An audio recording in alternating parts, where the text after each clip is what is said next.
માંજલપુરના રાજાના દર્શન માટે આજે આવ્યા એશિયાના youngest power lifter Yati Jethwa.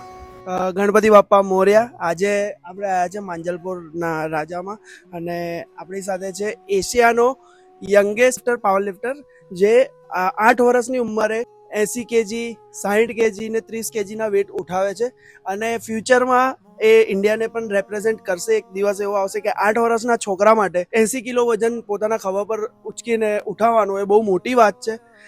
તો યતિ છે આપણી સાથે એમના પપ્પા રવિભાઈ છે ને કોચ બાવચા સર છે. તો રવિભાઈથી સ્ટાર્ટ કરીએ કે યતિની જર્ની સ્ટાર્ટ ક્યાંથી થઈ સર? સૌપ્રથમ તો જય ગણેશ, જય સ્વામિનારાયણ, જય સિયારામ. ને યતિ જ્યારે 2-2.5 વર્ષનો હતો ત્યારથી એને જીમમાં લઈ જવાનું શરૂ કરેલું. ધીમે ધીમે એને જીમમાં ઇન્ટરેસ્ટ આવવા લાગ્યો. નાના બાર્બલ્સ ને નાના ડમ્બલ ઉચકવાનું શરૂ કર્યું ને સ્લોલી સ્ટડીલી મને એવું જણાવ્યું કે એને જે છે એ જીમમાં ઇન્ટરેસ્ટ આવે છે.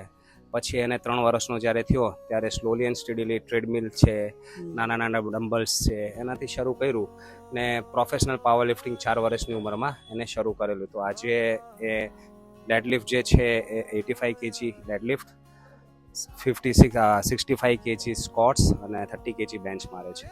તો આજે યતિના 8 વર્ષના છોકરાનું તમે ડાયટ શું ડિસાઈડ કર્યું છે કે અગર એને ઇન્ડિયા જ રમવું છે, બરાબર છે, દેશને રેપ્રેઝેન્ટ કરવું છે, તો 8 વર્ષની ઉંમરે કેવું ડાયટ ફોલો કરે છે?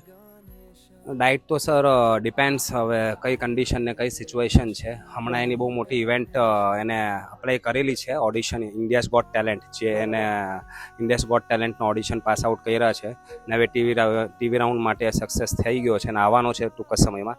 તો હવે એનું સ્ટ્રિક્ટ ડાયટ ફોલો કરાવું છું, જે છેલ્લા 3 મહિનાથી દાળ ભાત છે, રોટલી છે, રાઈસ ને વીટવાળી કોઈ વસ્તુ નથી. ને મારા ફ્રેન્ડ એમના કોચ જે સની સર છે એમના કોર્ડિનેશન, એમના ધ્યાન મધ્યસ્થીના અંડરમાં રહીને વેઇટ લિફ્ટિંગની પણ બહુ સારી એવી પ્રેક્ટિસ કરીએ છીએ. સો ડાયટ હવે એકદમ સ્ટ્રિક્ટ ડાયટ છે સર. Okay, very nice. આપણે સની સર સાથે વાત કરીશું કે સર તમે એ વખતે તો 3 વર્ષ પહેલાંની વાત છે, એટલે કે 2 વર્ષ 3 વર્ષ પહેલાંની, તો 6 વર્ષના છોકરામાં તમે એવું શું જોયું હતું કે ફ્યુચરમાં ઇન્ડિયાને રેપ્રેઝેન્ટ કરી શકે છે? તો પહેલાં ગુજરાતમાં તો મેં એમાં એ જોયું કે ગુજરાતનો જે યંગેસ્ટ જે યુથ છે એ લિફ્ટિંગમાં આવ્યું છે. એ મારી માટે બહુ મોટી વાત હતી કે મેં અત્યાર સુધી કોઈ યંગ ચાઇલ્ડને જોયો નહોતો કે જે બધી રમત છોડીને લિફ્ટિંગમાં આવ્યો. ઓકે.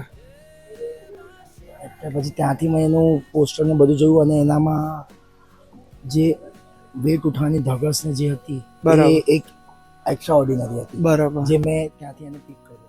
બરાબર, થેન્ક યુ સો મચ. તમે અહીંયા આવ્યા છો માંજલપુરના રાજામાં, આના દર્શન કરાવવા લાવ્યા છો, કારણ કે અહીંયા આ મંદિર, આ મૂર્તિની, આ જગ્યાની આ લોકો બહુ દિલથી શિદ્દતથી દરેક વસ્તુની પૂજા ને કરે, સેવા કરે છે.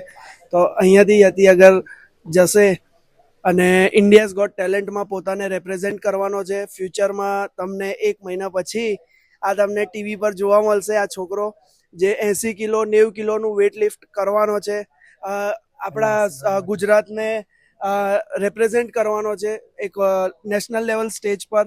તો બધા જ સપોર્ટ કર. એની માટે જ અમે જે માંજલપુરના રાજા છે, જે 25th સિલ્વર જ્યુબિલી જે છે એમના અમે આશીર્વાદ લેવા આવ્યા છે અને જેથી અમારું જે આગળનું જે છે એ બાપા મારે અત્યાર સુધી તો અમારી હેલ્પ કરી જ છે. બરાબર, આગળ પણ કરતા રહે. ગણપતિ બાપ્પા મોર્યા.